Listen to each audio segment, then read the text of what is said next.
আমি সুন্দরভাবে কচু গাছটা ছিলে নিয়েছি, নেমুর পানি দিয়ে ধুয়ে কড়াই দিয়েছি, দেওয়ার পর এবার দেব লবণ আর হলুদ, পরিমাণ মতন লবণ, পরিমাণ মতন হলুদ দিয়ে সুন্দরভাবে ঢেকে দেবো।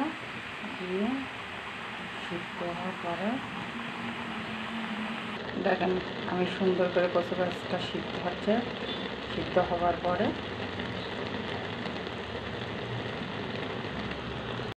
প্রিয় বন্ধুরা, আমি যা কচু গাছ রান্না করছি আপনারা ভাববেন না যে আমার কিছু নাই বলে আমি কচু গাছ রান্না করছি, কিন্তু এই কচু গাছটা অনেক উপকারিতা।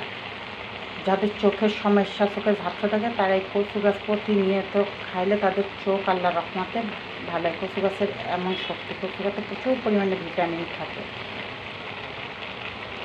এই জন্য আপনারা ভালো কোনো কিছু না খেয়ে কচু গাছ খাবেন, শরীরের উপকার সব কিছুতে। এখন আমি কিন্তু কচু গাছটা এবার তেলে দেবো, এই জন্য হালকা পেঁয়াজ নিচে আদা সব কিছু দিয়ে দিচ্ছি।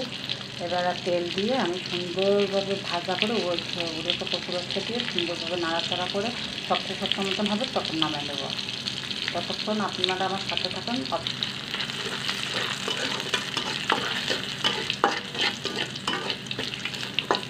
জানি না আমার ভিডিওটা দেখে কার কেমন ভালো লাগে। যদি ভালো লাগে like comment subscribe, like comment ভালো দিয়ে যাবেন।